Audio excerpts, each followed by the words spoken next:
Hey everyone, welcome to the Fortress of Solitude podcast. I'm your host, Sergio Pereira, and we got the special chance to have a chat with the peeps from Jupiter's Legacy recently. So make sure you listen to our conversations with Elena Kampouris, Josh Duhamel, Ben Daniels, Matt Lanter, and Mark Millar. My question is for Elena. Okay, so there's one specific scene in Jupiter's Legacy. It's quite a pivotal one, an emotional one, where Chloe and her dad are having a conversation over the bagel, which she obviously doesn't eat because she's got the big shoot coming. And there's something quite cool that you discuss. It says that your dad, you say to obviously Sheldon that he doesn't know how to be anything else besides a utopian, and that he doesn't listen. But at the same time with Chloe's character, do you also find that she also isn't listening to her father? That there's just a communication, they're both not speaking to each other, they're speaking past each other? Interesting question, Sergio. And by the way, I just want to quickly say one thing. I'm not going to get off topic, but my brother loves Not So Grim Reaper, okay? Just on the down. Cool. Say something. So to answer your question, this is a wonderful question. I do love the contrast between Chloe and her father, because to me, they are both extremely stubborn, and you really nailed it on the head, because that was something that, even from the beginning, I was like, and you try to explore the character, I'm like, wow, I think the reason why they butt heads is because they're actually so similar, even though he's kind of the representation of order and she's kind of the representation of disorder and chaos in this story. He kind of, to me, represents as well, being too perfect, and she represents being too human. Not that you could be too human, but as in she just feels everything so much, where her father's kind of trying to stifle everything. And to kind of also touch on the thing about the code is that is almost like I would say a psychological construct or prison of sorts for her, because it's her father trying to put her in a box, trying to tell her what she is, trying to kind of put a judgment on her and pick her apart, which is how she feels. That's what she feels it is from her father, from that side of things. But as far as I do think they're very similar. That's why they butt heads. I do think she also loves her father so much, and that's where the pain in this thing comes out. And what I love about her character is she can come across as the angsty cliche or trope, but what Mark does so wonderfully is he layers her so much, where you see the pain behind those eyes. You see the guilt that she's going through, the feelings of neglect, and how she does feel she just wants to feel embraced by her family, but she just doesn't want to change who she is. I think a big part of it as well is being in that model influencer sphere, she kind of if you think about it, there's the capes, right? There's the superficial kind of image of perfection and invincibility, and she kind of is the opposite of that. But in a way, she doesn't want to be posing with her family, putting on this front of, we are perfect, we are superhumans, we are this, we are that. Yet in a way, she's doing that by being a model and she's selling perfection on billboards and in commercials, and that is not lost on her either, which I think fuels her self-loathing. I'm going on a tangent. I hope this answers your question. It does, thank you. So my question for you, Josh, is Sheldon is a bit of a complex character. He's pretty self-righteous and at times a little bit douchey, let's be honest here. But the thing is, we start to understand as the series starts to unravel the reasons why he is the way that he is, his complex relationship with his father, that dynamic with his brother as well. It starts to all unravel. But what's really interesting about it is the fact that you actually start seeing the series about the disappointment, that you don't want to disappoint your father the whole time, whether Sheldon with his father and Brandon now as well. There's that whole element. So would you say that a core theme of the series is probably the sins of the father being repeated in the next generation? Well, that's a really good question, Sergio. I hadn't looked at it like that, honestly. I hadn't drawn the comparison between me and my dad and Brandon and me. How I was constantly trying to, I was like that son who wanted to, who adored his father and wanted to, appease him. And I see that same thing in Brandon trying to be like me. And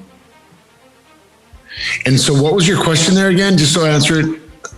So it's the sins of the father being repeated again, because obviously you had the father, the tragic event with Sheldon's father, and now also there's an element of tragedy as well with Sheldon. You can see it's leading towards that as well. Obviously with the vision that we saw in the final episode of the series. Yeah. I don't want to give too many spoilers if anybody else hasn't seen it just yet.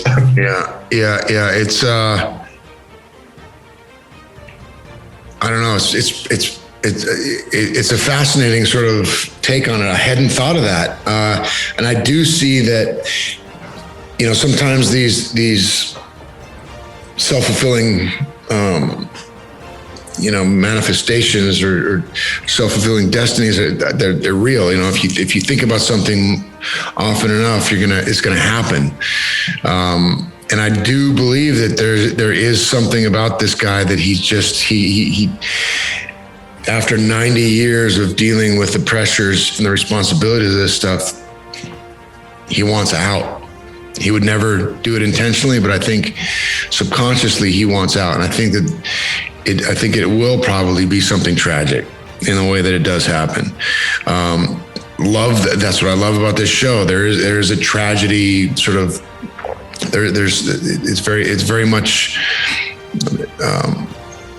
it's very Shakespearean in a lot of ways. I mean, these guys, it's a saga, and the dysfunction and all this stuff, it does lead to a boiling point. And I think that that's where this is headed.